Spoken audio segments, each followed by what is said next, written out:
Comment créer des images avec l'IA de TensorArt? Allons dans la section modèles où vous voyez plein de modèles avec leur LoRa. Chaque LoRa est entraîné pour produire une image comme celle à l'écran, non? Chacun a sa propre vignette, c'est le design que vous utiliserez. On va utiliser un réaliste comme celui-ci de Fluix avec son propre LoRa. Pour commencer la création de l'image, on va cliquer sur exécuter. On exécute et là, on peut commencer à ajuster les paramètres. D'abord, sachez que vous avez le modèle de base à utiliser. Le modèle de base, c'est le point de départ de l'image. Moi, je viens de changer le modèle de base pour un flux .1. OK? Ensuite viennent les LoRa's. Voici les LoRa's que j'ai sélectionnés. On va supprimer ça pour être réaliste. Après, ajouter des LoRa's ou embeddings pour plus de détails ou mélanger deux LoRa's super réalistes pour combiner leurs entraînements. Ensuite, on a le VAE, un dispositif qui, disons, permet de générer cette image. Il y en a plusieurs, ok? Chacun sert à des choses différentes. Par exemple, celui-ci est pour l'anime, sûr pour les images, mais il y a d'autres VAE à essayer, d'accord?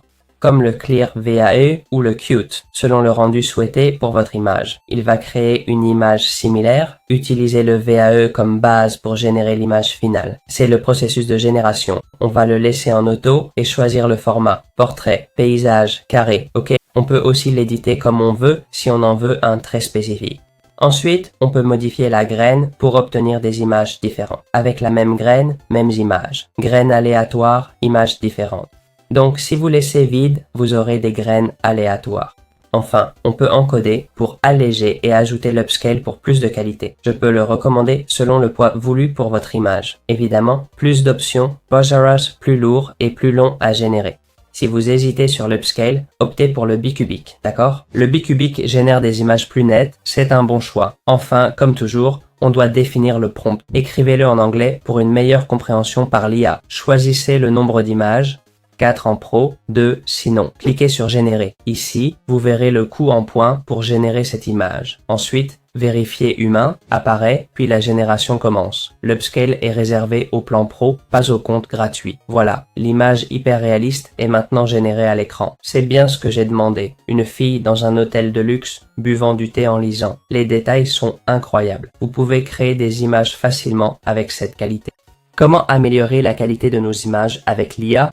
Allons dans Application de TensorArt, section Agrandissement d'images IA. Ici, vous voyez différents exemples de ce qu'on peut faire. Par exemple, cette image pixelisée est devenue celle-ci. On va télécharger l'image qu'on veut améliorer ici. J'ai mis cette image et on va choisir un modèle enregistré. J'utiliserai ce flux.1 que j'ai ici. Pour cibler ce qu'améliorer, prenez ce crayon, d'accord? Faites un balayage pour sélectionner les zones à améliorer. Quoi qu'il en soit, on va s'arrêter là, cliquer sur Go et lancer l'upscale automatiquement. Comme vous voyez, voici le résultat final de l'amélioration de cette image. Comparons les deux versions. La qualité peut sembler identique, mais en réalité, ce n'est pas le cas. Regardez bien les détails, surtout sur le bois où repose le crayon, d'accord? Notez ici les pixels bien plus détaillés, notamment sur la feuille. Tout est nettement plus précis et les pixels sont beaucoup mieux définis. Voilà comment améliorer vos images en un clic avec TensorArt. C'est simple. Vous savez maintenant comment procéder.